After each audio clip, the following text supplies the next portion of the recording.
We're going to go now to a brand new section, a brand new segment for AM Agenda, where we delve into the headlines that are making news in the nation's papers. Today we are joined by Sky News contributor Troy Bramston. He's in our Sky News Centre in Sydney. Troy, thanks very much for your time. We're going to go through quite a few headlines, but we want to start with the Australian newspaper today, a headline about Indigenous schools getting autonomy. How's this going to work?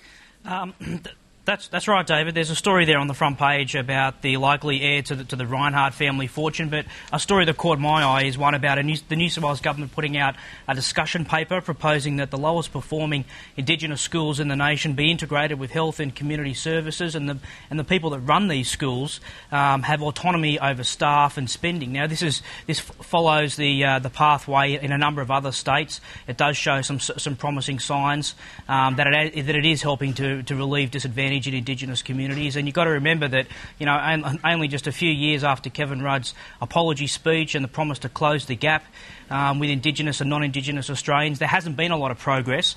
So this one looks quite innovative and could make a real difference.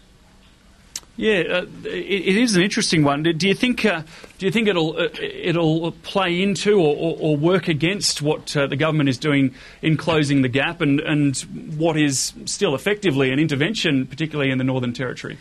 Well, look, it is an intervention, I guess. It is being tried in some other states, and there are some promising signs there. And the government has indeed attracted some criticism for the Northern Territory intervention. But I think the way forward on Indigenous policy is innovation, is trying new ideas. The old big government, big spending approach to relieving disadvantage simply hasn't worked over 4 or 5 decades, and so ideas like this looks very positive. Moving to manufacturing, and the Australian Financial Review has a story delving into that. What can you tell us?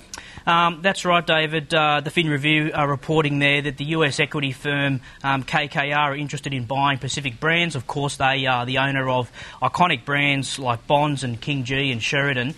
Now, this is an interesting story because the government has been in all sorts of trouble on the manufacturing front. They had put together a plan last year, facing stiff opposition from unions and business leaders calling on government to act. Now, if this is a foreign takeover, that's going to add pressure on the government on that front. As well, you've got to remember that the retail outlook still looks bleak. The dollar is high, which is difficult for manufacturers, and there's low consumer confidence. So this is a story to watch. It could snowball. And also in the Financial Review today, David, there's a report there about Holden and Ford and whether or not they will still be able to keep their local car manufacturing running into the future. So this is a big issue for manufacturing, and I suspect that it will continue to be a big one throughout this year. The Malaysian opposition leader, Anwar Ibrahim, has been acquitted of sodomy charges yesterday, and quite a few of the papers are carrying this story. The Sydney Morning Herald is one of them, and also some comments that he's made in relation to the government's so-called Malaysian solution. Yeah, that's right.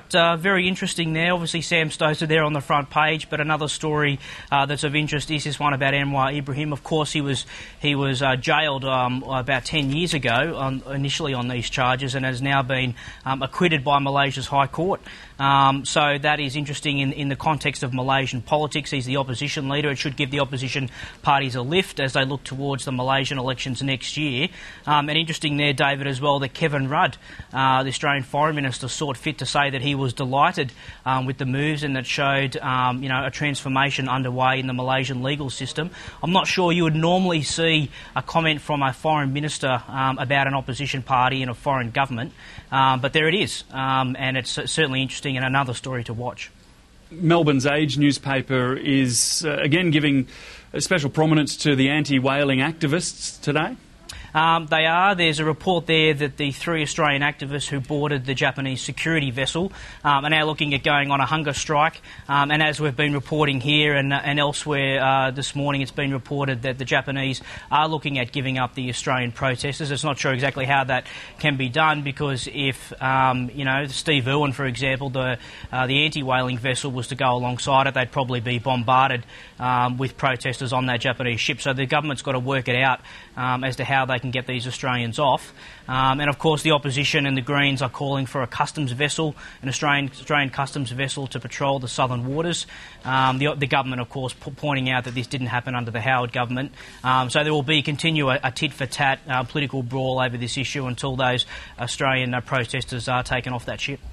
And just in a few seconds, we're almost out of time, but the Courier Mail, we should mention the anniversary of the floods up there is getting some good coverage there. Yeah, that's right. There's a Toowoomba family there on the front cover that are trying to rebuild their lives as the floods dominate Queensland politics. Everybody's waiting for the Queensland Premier to call the election. She says it's not a week for politics, but there's another story in the Financial Review suggesting that the rebuilding effort is going too slow, and other reports in the Australian today that Peter Beattie has criticised Premier Bligh, which is not a good look for the Queensland Labor Party facing a very tough election fight, and probably only a few months' time, David.